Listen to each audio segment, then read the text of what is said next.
Steel plant ప్రమాదంలో తీవ్రంగా గాయపడి చికిత్స పొందుతున్న బాధితులను కాసేపట్లో ఏపీ డిప్యూటీ సీఎం పవన్, మంత్రి నారా లోకేష్ పరామర్శించనున్నారు. లాడిల్ నుంచి ద్రవ ఉక్కు బకెట్లు కింద పడిపోయాయి. పలువురు కార్మికులపై ద్రవ ఉక్కు పడి అక్కడికక్కడే బూడిదయ్యారు. ప్రమాదంలో 8 మంది కార్మికులు మృతి చెందారు. మృతదేహాలు పూర్తిగా కాలిపోయి గుర్తుపట్టలేని విధంగా మారాయి. అటు 8 మృతదేహాలను పోస్టుమార్టం కోసం కేజీహెచ్కు తరలించారు. మృతదేహాలు గుర్తుపట్టలేని స్థితిలో ఉన్నాయి. దీంతో మృతదేహాలను గుర్తించేందుకు మృతుల బంధువుల శాంపిల్స్ ను ల్యాబ్కు పంపిస్తామని వైద్యులు చెబుతున్నారు. DNA పరీక్షలు పూర్తయ్యేందుకు 4 రోజుల సమయం పట్టే అవకాశం ఉంది.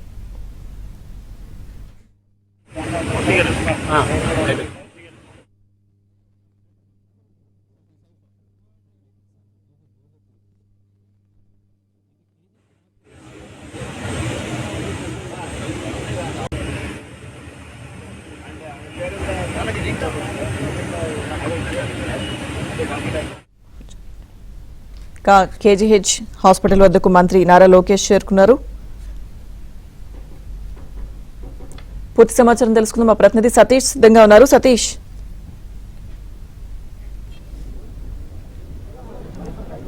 కేజీహెచ్ మార్చిట్ దగ్గర ప్రస్తుతం లోకేష్ చేరుకున్నారు. అయితే దీనికి సంబంధించి జాయింట్ కలెక్టర్ విద్యాధరి కేజీహెచ్ మార్చిలో ఎంతమంది ఉన్నారు, ప్రస్తుతం పోస్ట్ మార్టంకి ఎంతమంది వచ్చారనేది పూర్తి సమాచారం ఆమె దగ్గర నుంచి తీసుకుంటున్నారు. అయితే మన బాధిత బంధువులందరూ కూడా ఇక కేజీహెచ్ మార్చి దగ్గర చేరుకున్నారు. 8 మందికి సంబంధించి ఈ బంధువుల్ని ఆయన పరామర్శించే పరిస్థితి కనిపిస్తుంది. అయితే నేరుగా ఆయన లోపలికి వెళ్తున్నారు. ప్రస్తుతం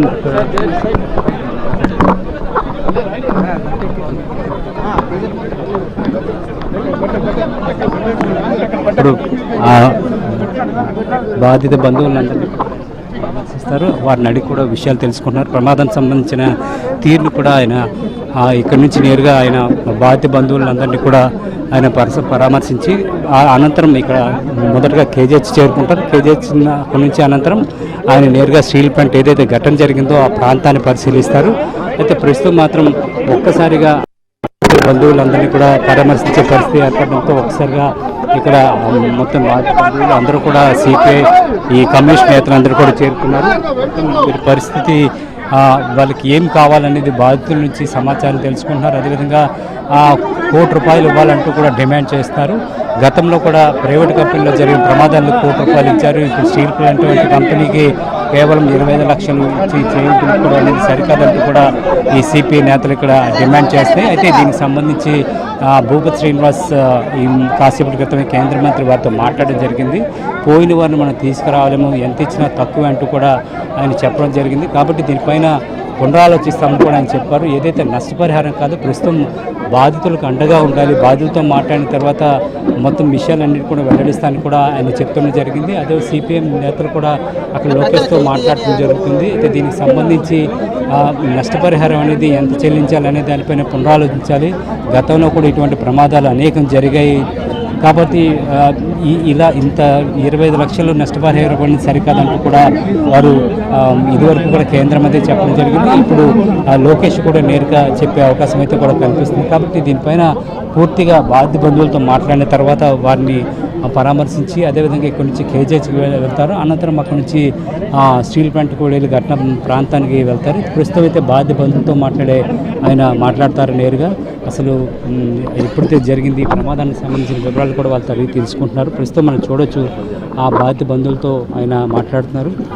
జరిగిన విషయం పైన మొత్తం బాధితులు ఎటువంటి ప్రభుత్వం నుంచి వారికి భరోసా కావాలి, ప్రభుత్వం ఏ విధంగా వారికి స్పష్టమైన హామీ ఇవ్వాలి. ఎందుకంటే ఇదివరకు మనతో మాట్లాడినప్పుడు కూడా వాళ్ళు చెప్పడం జరిగింది, కేవలం మీడియాకు ప్రకటన ఇచ్చి వెళ్ళిపోతున్నారు తప్ప అవి హామీలు అమలు కావడం లేదు.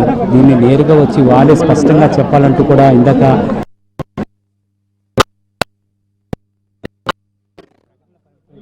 లిఖితపూర్వకంగా వాటిని అమలు చేసే విధంగా ప్రభుత్వం చర్యలు తీసుకోవాలంటున్నారు.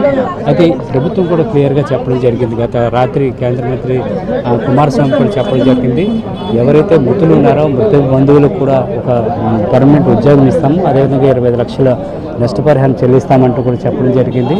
ఏదైతే చికిత్స పోతున్నారో వాళ్ళకి 2 లక్షల రూపాయలు కూడా ఇస్తామని చెప్తున్నారు. అయితే దీనికి సంబంధించి మనం చూడొచ్చు మంత్రులు అదేవిధంగా ఎమ్మెల్యేలు కూడా స్థానిక ఎమ్మెల్యేలు కూడా ఇక్కడ ఘటనా స్థలంలో బాధిత బంధువులతో మాట్లాడే ప్రయత్నం అయితే చేస్తారు. నేరుగా బంధువులతో మాట్లాడి వారి సమస్యలు కూడా తెలుసుకుంటున్నారు. నేను చూడొచ్చు విజువల్స్లో నేరుగా మాట్లాడతారు. ప్రమాదం జరిగిన తర్వాత అసలు ఏం జరిగింది ఏంటి అనేది వారితో మాట్లాడుతున్నారు. అదేవిధంగా వారి యొక్క సమస్యలు కూడా అడిగి తెలుసుకుంటున్నారు. కేవలం మనం ఇందాక మాట్లాడుతున్నట్టుగా ఈ 25 లక్షలు అనేది చాలా తక్కువ అనేది సిపిఎం నేతలు వారు డిమాండ్ చేస్తున్న కారణంగా అది కూడా మాట్లాడడం జరిగింది. మొదట బాధిత బంధువులతో మాట్లాడి వారి సమస్యలు తెలుసుకున్న తర్వాత పూర్తిగా వారితో మాట్లాడి వారి సమస్యలను కూడా పరిశీలించే దిశగా తెలుస్తుంది.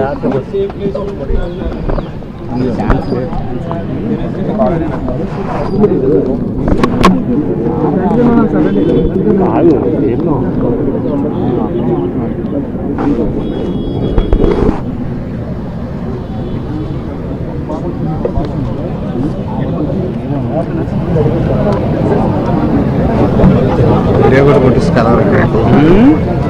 2 ముక్కలు వీడియో కూడా కొట్టేదా? వీడియో కొట్టిస్తాను.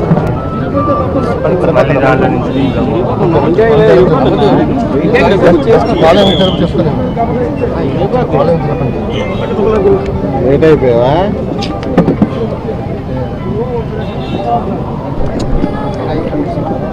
సెట్ చేసుకుంటారు కదా వాళ్ళు.